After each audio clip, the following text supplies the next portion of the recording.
आज लक्ष्मीपूजन आणि यामागची पौराणिक कथा अशी आहे की याच दिवशी समुद्रमंथन झालं होतं आणि या समुद्रमंथनातून जे काही 14 रत्न निघाले त्यातलं एक रत्न म्हणजे लक्ष्मीमाता.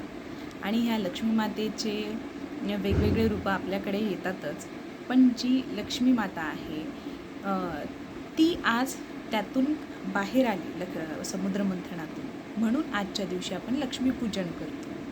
आणि दुसरी अशी कथा आहे की याच दिवशी नरकासूर नावाच्या राक्षसापासून आपली सुटका झाली होती, जी देवांनी केली होती.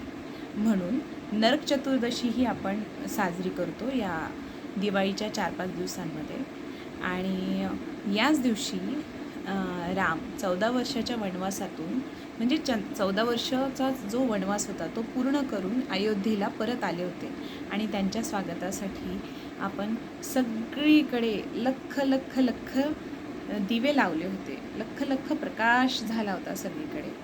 म्हणून आपण ही दिवाळीचे हे जे 4-5 दिवस आहेत ते वेगवेगळ्या प्रकारे वेगवेगळ्या पौराणिक कथाच्या दृष्टिकोनातून अनुभवतो आणि साजरे करतो. तर ह्या गोष्टी आपल्या पुढच्या पिढीपर्यंत नक्की नक्की पोहोचवा.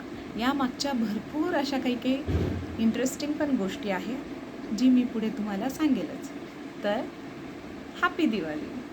दिवाळीच्या खूप शुभेच्छा.